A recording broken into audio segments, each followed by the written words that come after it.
హెచ్ఎండిఏకు అవతల RRR నిర్మాణం జరగాలన్నారు BJP MP Laxman. BRS సర్కార్ అనాలోచిత నిర్ణయాలతో పేదలు, రైతులు నష్టపోయారన్నారు. రీజనల్ రింగ్ రోడ్డు అలైన్మెంట్లో మార్పులు తీసుకురావాలని రైతులు కోరినా పట్టించుకోలేదని తెలిపారు. కాంగ్రెస్ సర్కారైనా రైతులకు న్యాయం చేయాలన్నారు. హైదరాబాద్ బీజేపీ స్టేట్ ఆఫీసులో ఎంపీ లక్ష్మణ్ను కలిశారు రీజనల్ రింగ్ రోడ్డు బాధితులు. ఇప్పటికే దీనిపై కేంద్ర మంత్రులు కిషన్ రెడ్డి, బండి సంజయ్, నితిన్ గడ్కరీ దృష్టికి తీసుకెళ్లారన్నారు ఎంపీ లక్ష్మణ్. అన్యాయంగా పేదల భూములు లాక్కుంటే పోరాటం చేస్తామన్నారు. ఏదైతే రీజనల్ రింగ్ రోడ్ పేరు మీద గత ప్రభుత్వం ఏదైతే ప్రతిపాదనలు చేసిందో, ముఖ్యంగా ఆనాడు టీఆర్ఎస్ ప్రభుత్వం అధికారంలో ఉన్నప్పుడు అలైన్మెంట్లో మార్పులు తీసుకురావాలని, ముఖ్యంగా ఉమ్మడి నల్గొండ జిల్లాకు సంబంధించిన ప్రాంతాలు భువనగిరి కానీ నల్గొండ కానీ కొన్ని వేల మంది రైతులు, పేద వర్గాలు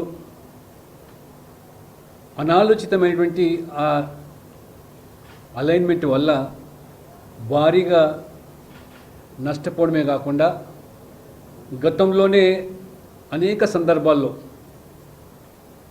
మరి ఆ రోజు నేషనల్ హైవేస్ కోసమని లేదా ఓఆర్ఆర్ పేరు మీదనో అనేక సందర్భాల్లో 1-3 సార్లు భూములు కోల్పోయిన ఈ ప్రాంత ప్రజలు, పైపెచ్చు దక్షిణాదికి సంబంధించినటువంటి ఈ త్రిపురాల్ అలైన్మెంట్లో 40 కిలోమీటర్ల దూరం ఈ యొక్క ఓఆర్ఆర్ నుంచి ప్రతిపాదించి ఈ ప్రాంతానికి నల్గొండ ప్రాంతానికి వచ్చేసరికి 28 కిలోమీటర్లకు కుదించడం, అందులో ఏదో మతలబు ఉందనే విషయాన్ని ఆనాడు అన్ని పార్టీలు, అధికార పార్టీని టీఆర్ఎస్ను ప్రశ్నించిన పార్టీలు, మరి ముఖ్యంగా కాంగ్రెస్ పార్టీ సీనియర్ కాంగ్రెస్ నాయకులంతా కూడా వీళ్ళందరికీ కూడా పూర్తి మద్దతు తెలిపి ఉద్యమానికి ఆ రోజు ఊపిరిపోసి పార్లమెంట్ ఎన్నికల సందర్భంగా